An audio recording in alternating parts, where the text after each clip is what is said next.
Hello guys, it's your boy Young Diamond. I welcome you once again to this channel. Now we move straight. Now Obasanjo had an interview where he talked about the Nigeria refinery and in his bid to make it work and inviting Shell to take parts and fix the refinery so that Nigeria will be producing its own oil for local consumption, but they refused. Now this is a short clip and we'll come back and talk about it. For refineries, but despite billions of dollars in investment over the years, they've just never been able to refine petroleum products. They've broken down, they've run out of spare parts. At best, they've run massively under capacity.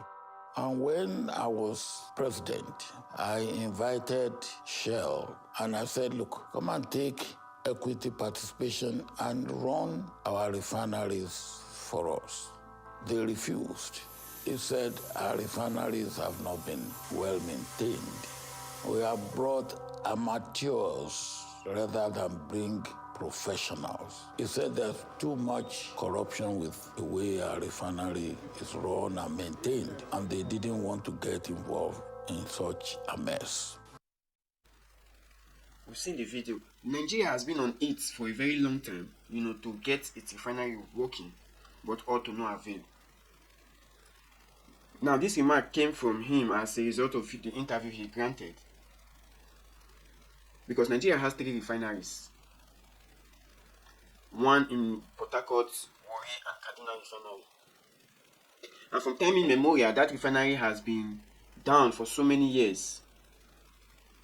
And he tried to fix the refinery, but the refinery was not, forthcoming. And he beckoned on the constructors or the builders of that refinery, which is Shell. Because the Port Harcourt refinery was constructed in the year 1965 by Shell, and it cost them about £12 million or thereabouts to fix or to build that Nigerian refinery of Port Harcourt with a capacity of 210,000 barrels per day capacity. Now he beckoned on them to come and take equity share, on the refinery so that they will fix it and make it work.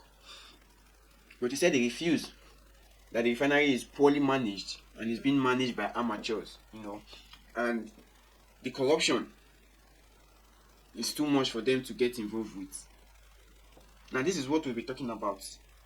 And the corruption in the Nigerian system is overwhelming. Because for a refinery that is not working and still yet, the builders of that refinery complaining about the corruption in the oil sector in Nigeria, which is why they've refused to put their hand into, the revitalization of these refineries, begs to question the integrity of these people who are controlling this sector. Now, he also tried in his bid, when the share, deal did not put through, he beckoned on, individuals who are well-to-do to purchase the refinery and make it work, which is what they call the privatization. And of which it was successful during his tenure, but was reversed back. When his successor came in. Now, when we beg to question, why was it reversed back? Probably it might be the same corrupt, people in that sector who food were taken from their table, had to convince, the incoming president or the newly elected president that they will be able to make it work.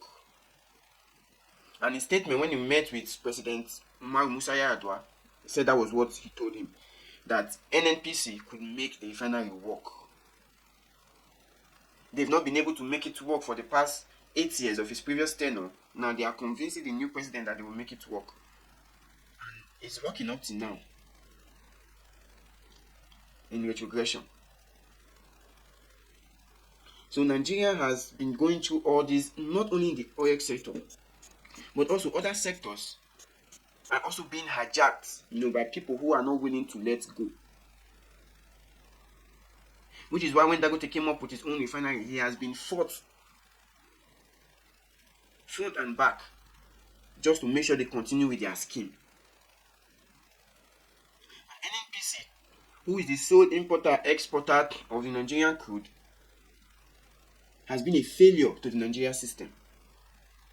And if possible, it should be scrapped totally.